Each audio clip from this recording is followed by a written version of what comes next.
work relating to protection of elections. We don't have enough time to go through it all now, but that is a very high priority for us. We have met with, as the Attorney General and I have met with Director Wray and some of his experts, and we're going to continue to do everything that we can to ensure that our elections... Thank you, and we'd love to have an update on that. Let me use my last few seconds to ask you about civil rights.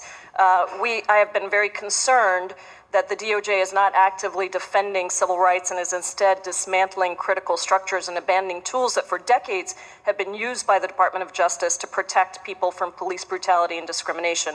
What is the status of the 18 open reform agreements, 5 open investigations, and 1 case in active litigation brought under Section 14141 that is managed by the Department's Civil Rights Division? I regret I don't have personal knowledge of all of those, Congresswoman, but if I may, yesterday I attended the annual awards ceremony of the Civil Rights Division, and the Civil Rights Division has a lot of very talented and proud attorneys. The Attorney General spoke about his deep respect for the work of the Civil Rights Division, and so I'm confident that work will go on. I would appreciate just a response to that later when you have a chance. Thank you. I yield back. Thank you. The chair recognizes a gentleman from Georgia, Mr. Collins, for 5 minutes. Thank you, Mr. Chair. Thank you for being here. Just a few things, and there's been a lot of questions, a lot of understanding of text and bias and a lot of things. And I think something was really interesting, and 2 things that I want to sort of base some of the questions I'm going to have on, because someone asked a little bit, one of my colleagues asked, is the special counsel not accountable, is unaccountable? And you said, no, they're accountable to you. Correct. Okay. I think, which presents my line of questioning in a little bit of a way, because I think there has to be, at least in your mind, a little bit of embarrassment of what's going on right now. Because I think you, in good conscience, chose Director Mueller, believing, as many of us did, just a very respectable record, one that we could all trust. And now we're starting to find out that this team has been put together with interest. One of the questions that was also asked about Mr. Strzok was, did you know of his bias? And you responded, no. Now, given the indication there, the flip side is that you would agree that there is a bias that looks at least to be presented in these text messages. Would you agree with that?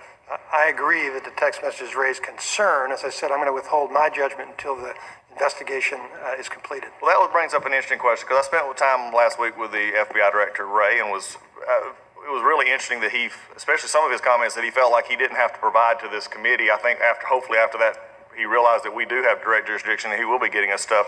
But he brought up this issue of Mr. Strzok and where he is now. So I want us to focus just these last few minutes on where this issue is. At the time, you give direct accountability to Director Mueller. When you discussed, was there a discussion between you and Director Mueller about moving Mr. Strzok off the committee, off the investigation? I believe Director Mueller and I were together when we learned from the Inspector General about what he had found. And by the way, when did you have that discussion and he was removed again? It was approximately July 27th. And it is just coming out that he was removed, correct? Publicly. I think the fact that he was no longer in the case was known. The reasons were not known. The reason was not known. And I think that's an interesting thing, because it does, and again, perception is reality in most parts, and whether that's true or false, perception is reality. And perception is that, we found a problem, this investigation could be tainted, we don't really want this to come out, and now it's starting to come out. But I do have a question, just in a process.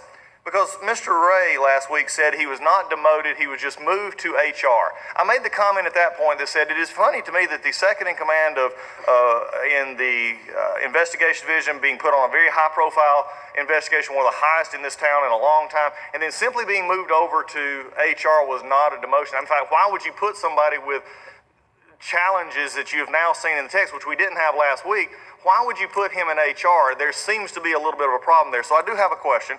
When he was removed from the investigation, did he possess a security clearance? I believe he did. I don't have personal knowledge, but I'm fairly confident he did. You don't know if he has a security clearance for working on what he was working on? I'm certain he would have had a security clearance. Okay, was it revoked or is it revoked or suspended at this point? Not to my knowledge. Why would it not be? Why would it not be revoked? Why? Because I think what we're having here is there's a double standard. The new agent coming in working, or the new U.S. Attorney in office, coming in and having what is now perceived as bias, working on a case in which that bias would at least be perceived by most average individuals as having an influence on the outcome of an investigation, especially him being involved in all of these other parts of this, changing letters, changing this. I think the interesting issue is he being treated differently than a younger agent or line agent out in another field office? I appreciate that question, Congressman. If I may explain, I can understand why to the average American it might seem unusual, but within the Department of Justice, we're subject to the government employment regulations, and there are very strict rules about what we may or may not do. So when we have an allegation of misconduct, it's investigated, and we don't take any disciplinary action unless and until a conclusion is made that it's warranted. So the decision to transfer the agent was made based upon what was known at the time. That's not a punishment.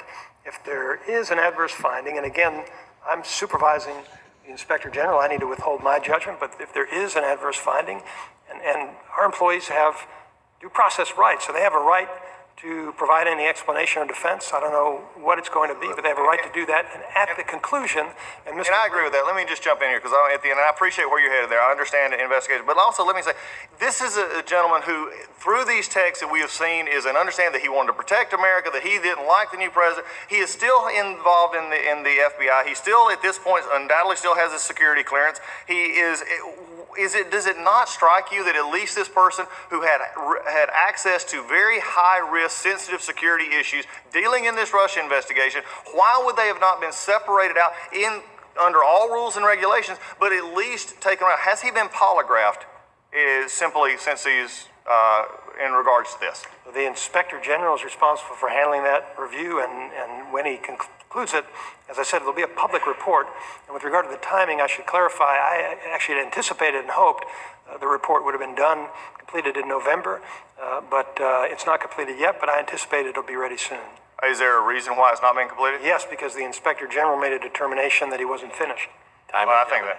All right, I think the impression here is, is that somebody's been treated special, and that you're looking at it, and I think from your having the responsibility and accountability for the special counsel, it is on you at this point to make sure that is corrected. And right now, there's a lot of mistrust out there. Thank you, and I yield back.